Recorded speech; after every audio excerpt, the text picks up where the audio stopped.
Viewers, എല്ലാവർക്കും ദിജോസ് വേൾഡിൻ്റെ പുതിയൊരു വീഡിയോയിലേക്ക് സ്വാഗതം. ഇന്നത്തെ വീഡിയോയിൽ ഞാൻ സംസാരിക്കുന്നത് പ്രഗ്നൻസിയുടെ തുടക്കത്തിൽ, അതായത് ഒരു ഇംപ്ലാന്റേഷൻ നടക്കുന്ന ആ ഒരു സമയത്തൊക്കെ നിങ്ങൾക്ക് അനുഭവപ്പെടുന്ന ഗ്യാസ്ട്രിക് പ്രോബ്ലംസിനെ, അതായത് ഗ്യാസ് കയറുന്നതിനെ എങ്ങനെ ഐഡൻറ്റിഫൈ ചെയ്യാം എന്നാണ് സംസാരിക്കുന്നത്. ഇതിൽ ഞാൻ സംസാരിക്കുന്നത് എൻ്റെ പ്രഗ്നൻസിയിൽ എനിക്കുണ്ടായിട്ടുള്ള അനുഭവം വെച്ചിട്ടാണ് ഞാൻ സംസാരിക്കുന്നത്. അപ്പോൾ കുറച്ചിത് റിലവൻ്റ് ആവാനായിട്ട് സാധ്യത കൂടുതലാണ് കേട്ടോ, കാരണം ഞാൻ ഫേസ് ചെയ്ത കാര്യമാണ് നിങ്ങളായിട്ട് ഷെയർ ചെയ്യുന്നത്. ഓക്കെ, അപ്പോൾ നമുക്ക് വീഡിയോ സ്റ്റാർട്ട് ചെയ്യാം. സാധാരണ നമുക്ക് ഗ്യാസിൻ്റെ കംപ്ലയിൻറ്റ് വരുന്നത് എപ്പോഴാണെന്ന് വെച്ച് കഴിഞ്ഞാൽ, നമ്മൾ ഒരുപാട് നേരം കഴിഞ്ഞിട്ട്, അതായത് വിശക്കുന്നുണ്ട് പക്ഷെ നമ്മൾ ആ ഭക്ഷണം കഴിക്കുന്ന ഒരു സമയം കഴിഞ്ഞിട്ടും ഭക്ഷണം കഴിച്ചില്ല, അതല്ലെങ്കിൽ നമ്മൾ ഗ്യാസ് ഉണ്ടാക്കുന്ന എന്തെങ്കിലും പരിപ്പ്, കടല, ഉരുളക്കിഴങ്ങ്, ചിക്കൻ ഇങ്ങനെയുള്ള കാര്യങ്ങളൊക്കെ കഴിക്കുമ്പോൾ, ഗ്യാസ് ഉണ്ടാക്കുന്ന ഭക്ഷണങ്ങൾ കഴിക്കുമ്പോൾ നമുക്ക് ഗ്യാസ് കയറാറുണ്ട്. അതിപ്പോൾ എന്ന് പറയുന്നത് നമുക്ക് വയറ് ഭയങ്കര ഹെവി ആയിട്ട് തോന്നും, വയറ് ഭയങ്കരമായിട്ട് തിങ്ങി നിൽക്കുന്നതായിട്ടൊക്കെ നിങ്ങൾക്ക് തോന്നും.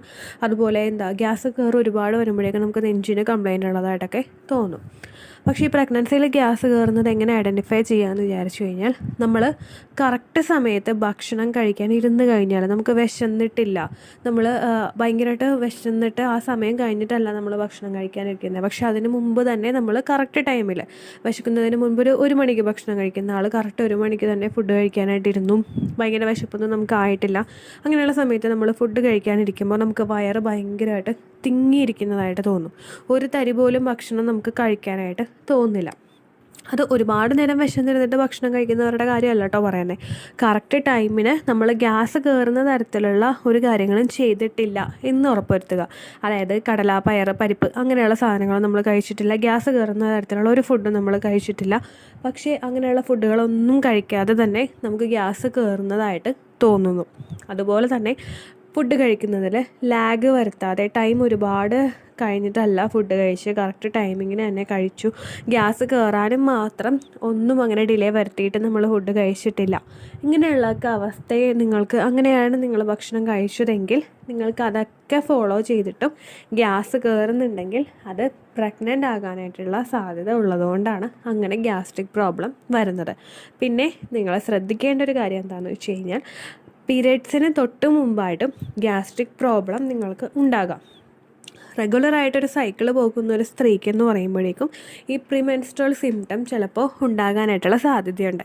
അത് നിങ്ങൾക്ക് കറക്റ്റായിട്ട് പീരീഡ് ആകുന്നതിന് 1-2 ദിവസം മുമ്പൊക്കെ നിങ്ങൾക്ക് ഇങ്ങനത്തെ ഗ്യാസ്ട്രിക് പ്രോബ്ലം ഉണ്ടാകാം.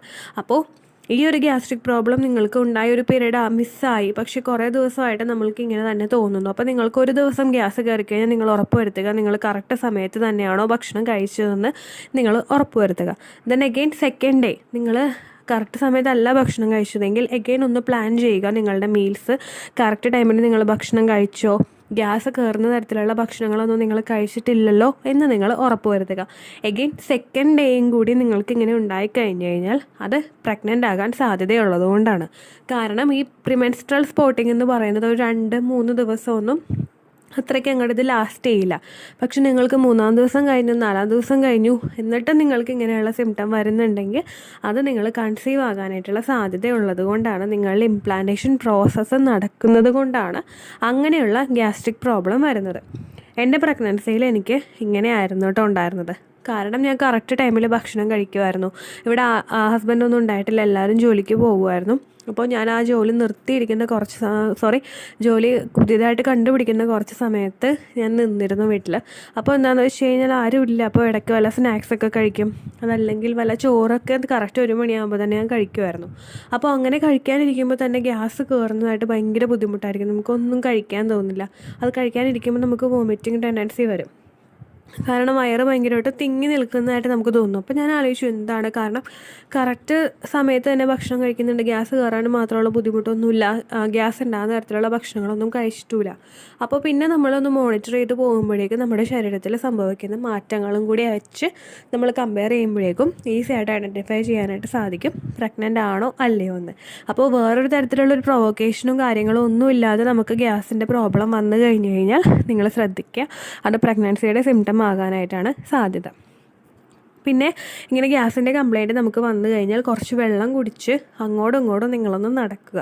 കാരണം എന്താണെന്ന് വെച്ച് കഴിഞ്ഞാൽ കുറച്ചങ്ങോട്ട് മുൻപോട്ട് പോകുന്തോറും നമ്മുടെ ശരീരത്തിലെ ഈസ്ട്രജൻ ഹോർമോണും പ്രൊജസ്ട്രോൺ ഹോർമോണും ഇൻക്രീസ് ആവുന്നുണ്ട്. ഇൻക്രീസ് ആവുന്നതിനനുസരിച്ച് നമ്മുടെ ഡൈജഷൻ സിസ്റ്റം കുറച്ച് സ്ലോ ആകും. ഈ ഡൈജഷൻ സിസ്റ്റം നിങ്ങൾക്ക് സ്ലോ ആകും, അതായത് നമ്മുടെ ദഹന പ്രക്രിയയൊക്കെ കുറച്ച് സ്ലോ ആകും. അതുപോലെ തന്നെ ഓരോ കാര്യങ്ങളും ഓരോന്നിനും പ്രിയോറിറ്റി കൊടുക്കുന്നത് റീപ്രൊഡക്റ്റീവ് സിസ്റ്റത്തിന് വേണ്ടിയിട്ടായിരിക്കും. നമ്മുടെ കുഞ്ഞിനെ കറക്റ്റായിട്ട് സേഫ് ആക്കി കൊണ്ടുപോകാനായിട്ടുള്ളൊരു സിസ്റ്റത്തിനായിരിക്കും നമ്മൾ കൂടുതലും നമ്മുടെ ശരീരം ഇമ്പോർട്ടൻസ് കൊടുക്കുന്നത്. അപ്പോൾ ബാക്കി നടക്കുന്ന ആക്ടിവിറ്റീസ് എല്ലാം മന്ദഗതിയിലേ നടക്കുകയുള്ളൂ. നമ്മുടെ ഡൈജഷൻ ആയാലും നമുക്ക് മോഷൻ പാസ് ചെയ്യാനൊക്കെ ഒരുപാട് ബുദ്ധിമുട്ട് വരും. അങ്ങനെയൊക്കെ ബുദ്ധിമുട്ട് വരുമ്പോഴേക്കും നമുക്ക് ഗ്യാസിൻ്റെ കംപ്ലയിൻ്റ് ഉണ്ടാകാനായിട്ടുള്ള സാധ്യതകൾ കൂടുതലാണ്. അപ്പോൾ നിങ്ങൾ കൂടുതൽ വെള്ളം കുടിക്കാനായിട്ട് ശ്രദ്ധിക്കുക. അതുപോലെ തന്നെ ഗ്യാസിൻ്റെ കംപ്ലയിൻറ്റ് വന്നു കഴിഞ്ഞാൽ നിങ്ങൾക്ക് ഭയങ്കരമായിട്ട് വോമിറ്റിംഗ് വരും. ഗ്യാസ് വന്ന് തിങ്ങിക്കഴിഞ്ഞ് കഴിഞ്ഞാൽ വോമിറ്റിംഗ് ഉണ്ടാകാനായിട്ടുള്ള സാധ്യതകൾ കൂടുതലാണ്. ഇത് പ്രഗ്നൻസി ഡിറ്റക്റ്റ് ചെയ്തൊരു 1 മാസമൊക്കെ ആകുമ്പോഴാണ് കേട്ടോ ഇതൊക്കെ കൂടുതലായിട്ട് വരുന്നത്. അപ്പോൾ നിങ്ങൾ ഗ്യാസ് കയറി കഴിഞ്ഞ് കഴിഞ്ഞാൽ കിടക്കാതെ, സാധാരണ എല്ലാവർക്കും ഗ്യാസ് കയറി കഴിഞ്ഞാൽ ഒരു ക്ഷീണം അനുഭവപ്പെടും. നിങ്ങൾ മാക്സിമം ഒന്ന് ആക്റ്റീവ് ആകാനായിട്ട് ശ്രദ്ധിക്കുക, ഒന്ന് നടക്കുക.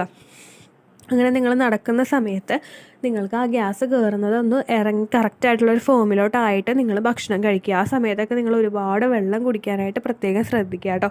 ഗ്യാസ് കയറി നിൽക്കുന്ന സമയത്ത് നിങ്ങൾ ഭക്ഷണം കഴിച്ചു കഴിഞ്ഞാൽ ഒന്നും കൂടി നിങ്ങൾ വോമിറ്റിംഗ് വന്ന് തളർന്നു പോകും. അപ്പോൾ ഏകദേശം നിങ്ങളുടെ ഫുഡ് ഒന്ന് പ്ലാൻ ചെയ്തിട്ടൊക്കെ കഴിക്കാനായിട്ട് പ്രത്യേകം ശ്രദ്ധിക്കുക. ഒരു 10 മണിക്ക് അല്ലെങ്കിൽ ഒരു 7 മണിക്ക് രാവിലത്തെ കഴിക്കുന്നവരാണെങ്കിൽ ഒരു 10 മണിയാകുമ്പോൾ എന്തെങ്കിലും സ്നാക്സ് കഴിക്കുക, ഫ്രൂട്ട്സ് ആയിട്ട് എന്തെങ്കിലും കഴിക്കുക.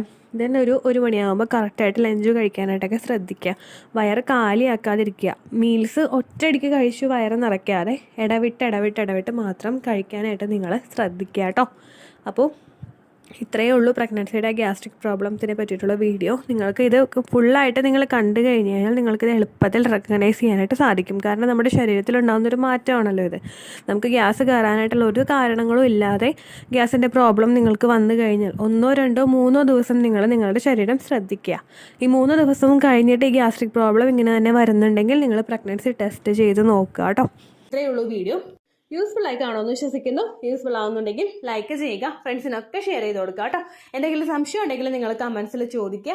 പണ്ടത്തെ വീഡിയോയ്ക്ക് കമൻസ് ഇടുന്നവർക്ക് റിപ്ലൈ ലഭിക്കുന്നില്ലെങ്കിൽ ലേറ്റസ്റ്റ് ആയിട്ട് ഞാൻ ഏത് വീഡിയോ ആണോ അപ്ലോഡ് ചെയ്യുന്നത് അതിന് താഴെ കമന്റ് ഒന്ന് കോപ്പി പേസ്റ്റ് ചെയ്യാനായിട്ട് ശ്രദ്ധിക്കുക കേട്ടോ.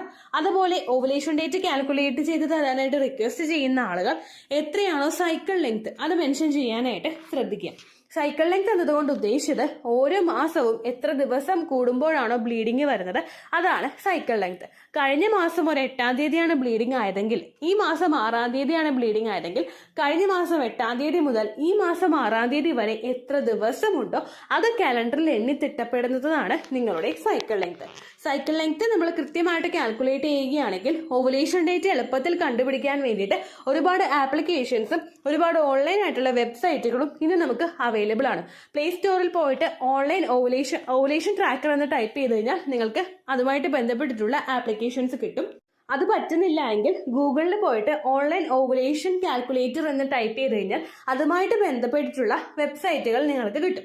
അതിൽ നിങ്ങളുടെ ലാസ്റ്റ് മന്തിലെ മെൻസ്ട്രേഷന്റെ ഡേറ്റും ഒപ്പം ഞാൻ ഈ പറഞ്ഞ രീതിക്ക് നിങ്ങൾ കാൽക്കുലേറ്റ് ചെയ്യുന്ന സൈക്കിൾ ലെങ്ത്തും എൻ്റർ ചെയ്ത് കൊടുക്കുകയാണെങ്കിൽ നിങ്ങൾക്ക് കൃത്യമായിട്ട് ഓവുലേഷൻ ഡേറ്റ് കണ്ടുപിടിക്കാനായിട്ട് സാധിക്കും. ഫെർട്ടൈൽ ടൈം പീരീഡും നിങ്ങൾക്ക് കിട്ടും. അതായത് എത്ര ദിവസം മുതൽ കോണ്ടാക്ട് ചെയ്ത് തുടങ്ങിക്കഴിഞ്ഞാൽ നിങ്ങൾ പ്രഗ്നന്റ് ആകും എന്നുള്ളൊരു ഡേറ്റും നിങ്ങൾക്ക് പ്രോപ്പറായിട്ട് കിട്ടും കേട്ടോ. ഇത് കാൽക്കുലേറ്റ് ചെയ്യുന്ന സമയത്ത് സൈക്കിൾ ലെങ്ത് കാൽക്കുലേറ്റ് ചെയ്യുന്ന സമയത്ത് നിങ്ങളുടെ ആ ഒരു കലണ്ടറിൽ നോക്കി തന്നെ നിങ്ങൾ കാൽക്കുലേറ്റ് ചെയ്യുക. പല മാസങ്ങളിലും 30-31 ദിവസമുണ്ട്, അതുകൊണ്ടാണ് അങ്ങനെ പറഞ്ഞത്. ഒപ്പം നിങ്ങൾക്ക് ബ്ലീഡിങ് തുടങ്ങിയ ദിവസത്തിന് വേണം നിങ്ങൾ ഡേ 1 ആയിട്ട് എടുക്കാൻ വേണ്ടിയിട്ട്. സ്പോട്ടിങ് തുടങ്ങിയ ദിവസത്തിനെ, അതായത് ചെറുതായിട്ട് ഡിസ്ചാർജ് പോയി തുടങ്ങിയ ദിവസത്തിനെ നിങ്ങൾ കൺസിഡർ ചെയ്യേണ്ട ആവശ്യം ഇല്ല കേട്ടോ. അപ്പോൾ ഇത്രയേ ഉള്ളൂ വീഡിയോ. അടുത്തൊരു വീഡിയോ ആയിട്ട് നമുക്ക് വീണ്ടും കാണാം. ബൈ.